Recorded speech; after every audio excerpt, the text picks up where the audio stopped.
Welcome back to the Mowing in the Dark podcast. I am your host, Aaron Sutter. Thank you for tuning in to another episode.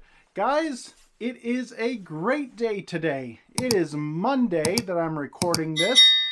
You'll be listening to this on Tuesday, but it is a great day. It's beautiful outside. Now, when I say beautiful, it's beautiful for here in Michigan. It's like 30 degrees outside, sun is shining. It's beautiful, okay? For this time of year in our state, this is beautiful.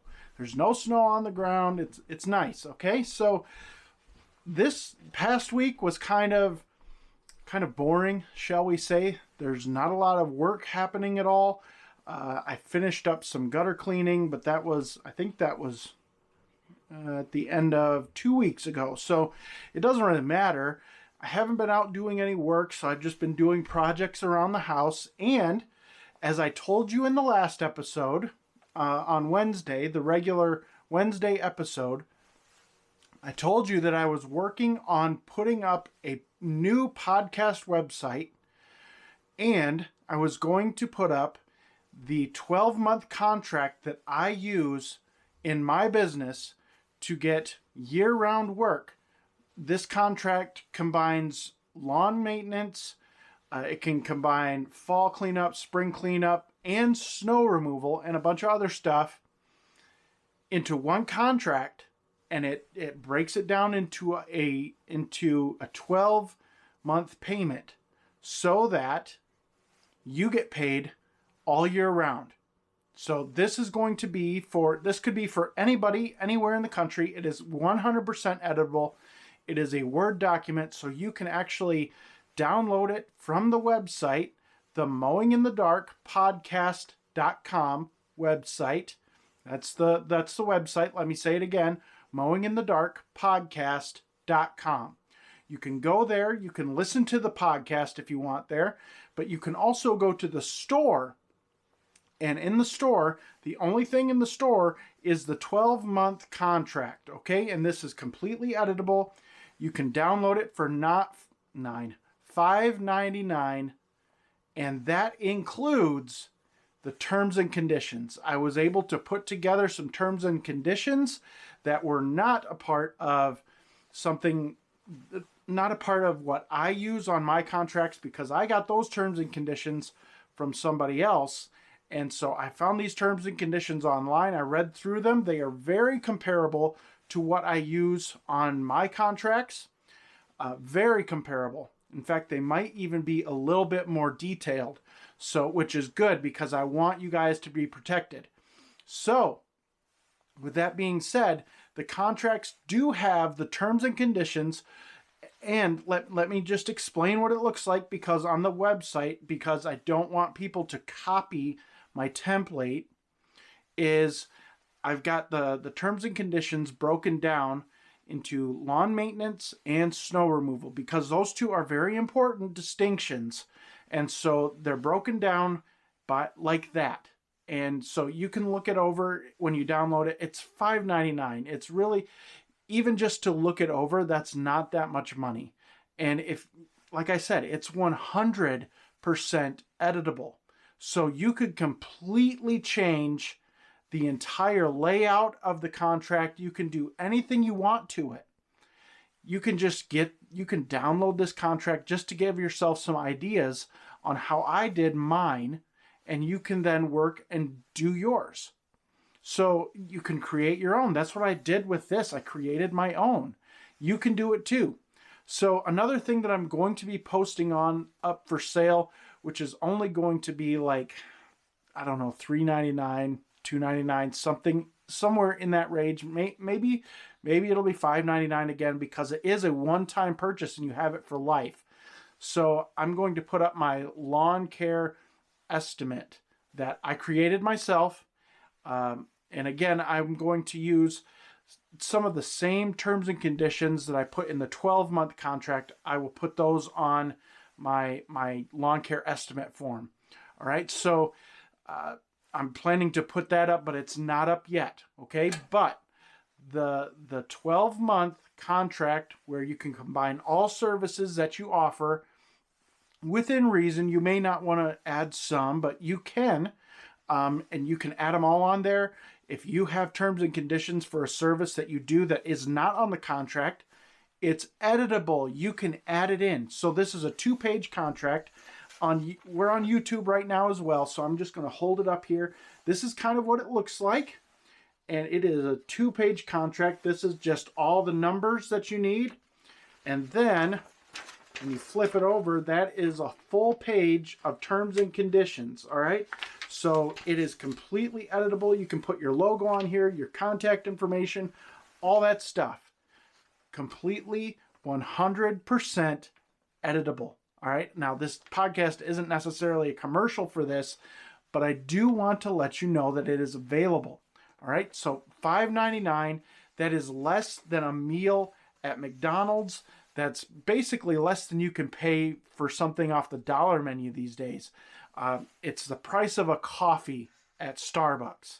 So for the price of a coffee at Starbucks, you can have this template with terms and conditions forever, and it's yours, and you can completely change it if you want. All right, so it's a one-time purchase, and you've got it for life.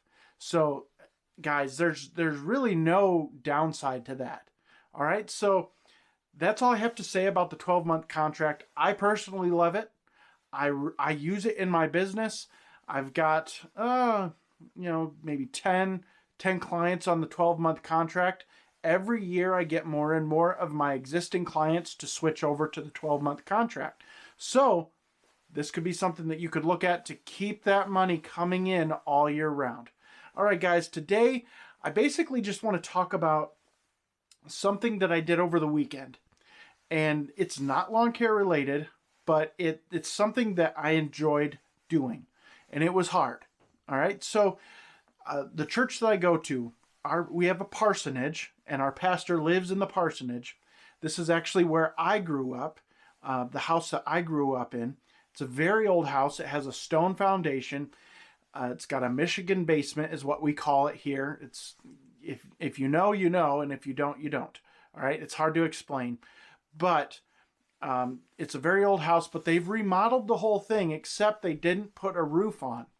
And so in my past life, I did a lot of roofing, not necessarily home roofs. I did a lot of new construction with mini barns. All right, so I did a lot of roofing when I was in my teens and early 20s. And so I know how to roof. However, I don't feel so confident on roofs these days. And so I decided to stay on the ground. There was a group of men from my church that got together, and most of them were older. There was a couple younger guys there, but most of them were older than me, in fact. And they were up on the roof. They cleared the roof off. And this roof, I'm telling you, it was bad. We had to replace a lot of sheeting and things, and add in a few 2x4s and things like that, just to get it to a good place. And this roof has been added on and added on and added on, and it was a really cobbled mess. And so it took a long time. Once we got it torn off, it took the guys on the roof a long time to figure out how they were going to work these pieces and stuff, because it was like a jigsaw puzzle. Honestly, this was not an easy roof to replace. So we got it all torn off, and we got the underlayment, or what we call in the construction industry, if you don't know, we call it ice and water shield. All right, it's this thick rubberized type stuff that guards your roof from ice and water, just like it says. So what it does when you nail through it, it actually, when it heats up, so right now it's not going to do this. It's a bad time of year to do a roof, but if you have to, you have to. And this roof was really leaking. So when you nail through it in the summertime, that rubberized material will expand and tighten around those nails. And so it becomes leak proof. So you want ice and water shield. And so what we did, and you want like 8 feet in Michigan. It's different in every county in the country, really. You want at least 8 feet of white ice and water shield, at least in Michigan. That's what the recommended thing is, and in Ionia County, where we were doing this roof, that is mandatory. So instead of just doing 8 feet, we did the entire section of roof that we replaced. This was just like a portion over a kitchen. All right, quite a big portion, but so we put that all down, and so that's great. We got about half the roof shingled, and then the other half still needs to be done. We'll probably hit that next weekend.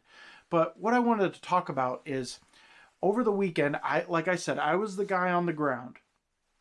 And so what would happen is if the guys on the roof needed shingles, if they needed another roll of ice and water shield, I would run it up the ladder and hand it off to somebody on the roof. All right, so you guys can see I'm a husky fella. I can lift heavy things, all right? I'm not so stable on roofs anymore. I didn't have the proper footwear either. I had mud boots on, and they were a size too big, so my feet were sloshing around in these boots, and I did not feel comfortable being on the roof. So the other guys, I allowed them to do that work. I stayed on the ground, and so what I did is I spent my time cleaning up all the shingles that they had torn off. I have a magnet here at home, so I brought that to pick up all the nails. Just cleaning up everything. I would cut lumber if they needed a lumber cut, anything like that, just to try to help. If they needed more nails, I would toss the nails up, whatever I could do to help. But honestly, as I got further out from Saturday, so Sunday, I was talking to my wife. We were driving to church, and I was like, man, I really hope the guys on this job didn't feel like I was a sissy, for being on the ground, just doing, because I felt like I wasn't contributing to the project. And I felt like I was just there, just taking up space. But in reality, that's not the case at all. I was an integral part of getting the amount of work done that we got done. Now, there was times when I would just stand around because there was nothing for me to do, but I would always be looking for something to do. And that day, though, I just felt kind of useless, like they're up there doing the real work, and I'm down here not doing the real work. That's what I felt like. But in all honesty, my job that I did had to be done too. It was very important for my job to be done, because the pastor actually had our family over and a bunch of other people over for Sunday lunch. So the place had to be picked up, and the nails had to be picked up because we would have had a lot of flat tires. So it was a very integral part, what I did to this project, this roofing project. And so as I got farther out from the project, and I was talking to my wife, and she was saying, I don't think they thought that at all. I don't think they thought you were a sissy for being on the ground, picking up junk. That was an important part. Somebody had to do it. And she was right, and got me feeling a little bit better about myself. And then Sunday morning came around, we went to church, and all the guys, came up to me. They were like, hey, how you doing? Shook hands, Hey, you sore, man? Oh, yeah, we're really sore. And I was sore, too. So I knew I had been working hard. Like, I had to bend over to pick up the shingles. I got stuff on my desk here I'm hitting. So I would bend over, pick up shingles, and throw them in the dump trailer. And so I got a lot of work, too. I did probably not as much, but close as to what the guys on the roof did. And they were, they weren't looking down on me for being on the ground. They saw me much different than I saw myself. They saw me as an integral part of the process. Now, through a portion of the day, I was able to put on some drip edge. If you don't know what drip edge is, that's stuff that goes around the edge of the roof, and it's literally drip edge. When the water runs down the shingles, it drips onto that drip edge, and then it drips down. And it drips off the roof that way. we're very simple people in construction, okay? They just call it what it is. It's drip edge, okay? So I was able to put that stuff on because I have a lot of experience in putting this stuff on. So I got to put some of that on. So that was fun, you know, to actually nail something on. But most of the day, I was just doing my part and keeping the place clean. And so here's the thing, guys. Comparing this to lawn care. I don't have any employees, but if I did, and if I do, there will be times when my employee is going to have to do jobs like that.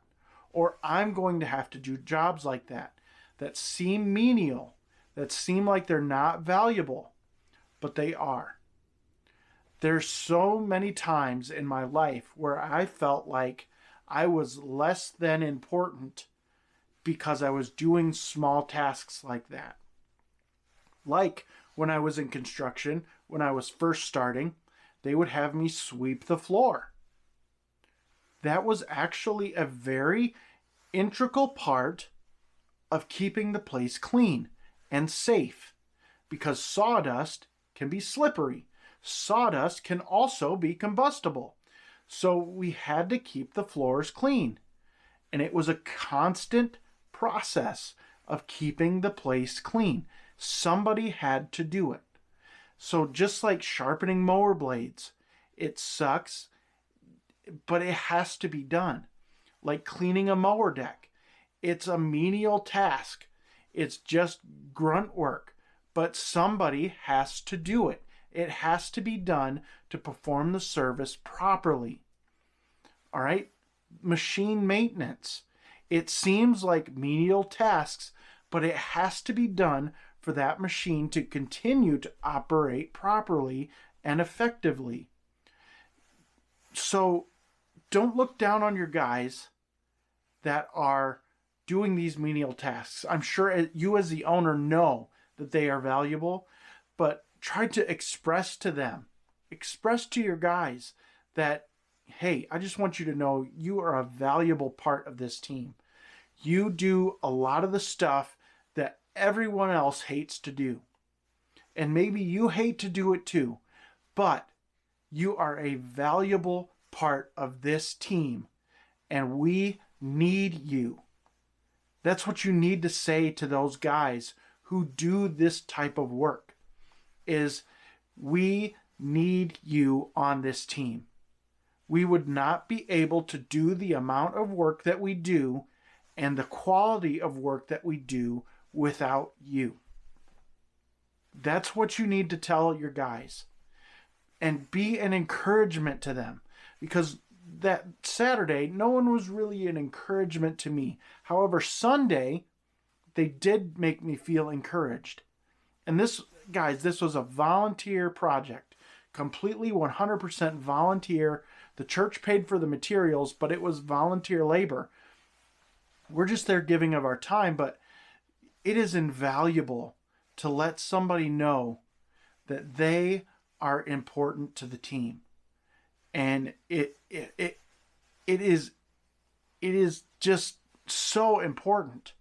I was going to say invaluable again, but it's so important because that guy, you don't know if that guy, that integral part of your team that does all that menial task work that no one else wants to do, that's dirty and grimy and gross, maybe he loves that work, maybe he doesn't, but to let that person know that they're an integral part of the team is very important, because you don't know what they're thinking. Maybe they're thinking, you know what? Maybe I'm going to call out tomorrow. I'm just so sick of doing this stuff. Maybe I'll just go find another job. I'm just so sick of doing this stuff, and nobody recognizes my value that I bring to this team. See, I've been, my whole life, this is the position that I've been in, because my gifting, what really I call my spiritual gift, is helping people. That's what I love to do. I love to be a help to people. So whether it was in construction, whether it was in retail, or whether it was in phlebotomy at the hospital, it was always about helping people. How can I help you? And in phlebotomy, it is so, phlebotomists are completely forgotten about. All right, until they are really needed. Okay, so everyone thinks about the nurses and the doctors. What they don't think about is the housekeeping people who keep the hospital clean as they can. I mean, it's a hospital. Things are going to happen. People are going to get sick. But they have the nasty job of cleaning up poop and pee and blood and just nastiness. And they do it with a smile on their face, usually. People forget about those people. They forget about the phlebotomist. The phlebotomist who, without us, the doctor would not know how to treat the person with a disease. Unless it's like a broken bone. But if it's internal and it's like serious, like we don't know how to treat that without blood work.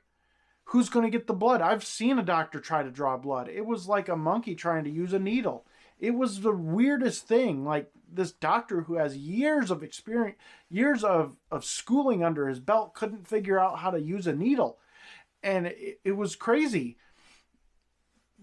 So the menial people are always forgotten about. And we were never, our lab manager never recognized us in any way. Like it was always about the lab technicians who actually do the testing on the blood that we collect. Without us, they wouldn't have any blood to test. We were never getting recognized by the lab manager or the hospital. We're just there doing our job. And it's just like you're throwaway people. So what I'm saying here is you've got to recognize those people. Maybe it's a high schooler who comes in and cleans your decks and washes down your equipment and your trucks and stuff. You got to recognize that person. They are invaluable to your team. You have to think about these things when you're operating a business, because those people, whether you know it or not, it's tough to find a new person, especially in today's world. It's tough to find new people, good people. So if you have one that's decent, you've got to compliment them. You've got to stroke their ego a little bit. You've got to let them know that you see their value, that you see that they bring a lot to the team. Even though it doesn't seem like it, even though it doesn't, maybe to the other people in the team, maybe it's a frustration that, oh, maybe they forgot to sharpen blades, or maybe they didn't do something quite right, or whatever. But they are a valuable part of the team. You know, another story that I have from my church is that I would call him a head usher, but I mean, he's not really a head usher, but he's in kind of that position. When we do sharing time at our church in the main church service, and so he runs a microphone around, and he's the main guy for the offering collection and things like that. But he has Down syndrome, and he's very hard to understand when he speaks, but he is a valuable part of our church. He is a valuable part. In fact, last night our church did communion. We don't do communion typically on a Sunday morning. At our church, we like to keep it separate, so it keeps it more, I want to say sacred. It's not quite the right word, but you know, more important, like more valuable. We keep it separate so that it has more valuable, more meaning. And so last night, one of our members recently died, and the guy's name is Joey. He's my age. He's hard to understand, but we were almost done with communion, and he pipes up and he says, "You know what? I think we need to pray for Laverne's family tonight. You know, we lost Laverne, and I feel like we need to pray for his family." And so he didn't want to lead the prayer. But, eventually we said, okay, Joe, you go ahead, lead the prayer. And he did. And it was so sweet and heartfelt. He had tears coming out of his eyes. He has a heart that wants to help people. Now, he can be a problem. He has a lot of energy. He loves to help. He loves to do things. Sometimes he goes too far, and we've shared stories at our church about that and things like that. But he is a valuable part of our church. And he's an integral part of our church that if we lost him, we would all be sad. And we would all miss Joey, because he plays a valuable role in our church. Sure, sometimes he adds comedic relief. He can be very saucy sometimes, but he is just a wonderful guy. And he can be a problem. They've had to give Joey they've had to assign a Joey watcher, because during the church service, if Joey doesn't have something to do, he kind of goes stir crazy and finds things to do. So he will go down in the kitchen and he'll just decide that, you know what? I think we need green beans after church. And so he'll go in the freezer, get out frozen green beans and dump them into a roaster and set them on the stove and turn the stove on. And that's a no bueno. No can do, because Joe will just forget about it and walk away. So they've had to set a Joey watcher. But you know what? Even with that, even with the trouble that he causes, he has a good heart. He has a heart to serve, and he fills an important role in our church of, if nothing else, keeping us on our toes. And maybe that's your guy. Maybe you've got a guy in your business that's kind of like Joey. Now, he obviously, he's probably not going to be mentally handicapped, but he might be just, he might not be the best worker right now. Maybe he makes a lot of mistakes. If you have to, and if you want to, if you have a desire, if you like him, if he has a good attitude, if he's always there on time, if he has a desire to work hard for you, encourage him. Train him, encourage him, maybe set a watcher on him, and help him to become an integral part of your team. I know it's a little bit of a different example that I gave with Joey at church, because it is business and you have liabilities and you can't afford for a Joey in whatever situation you might be in to be hurt. All right. That would be tragic. That would be horrible. So I get it. It's business, but you see where I'm going with this is that you really have to encourage your employees. Let them know that you find them valuable. Let them know that they are an integral part of your team and that you would be lost without them. All right, guys, that is it for this episode. Don't forget about the 12-month contract. Head over to mowinginthedarkpodcast.com and go to the store. The 12-month contract is there. You can download it for $5.99. You'll have it for life. All right? That's it, guys. Thanks for watching and listening, and I will see you in the next episode.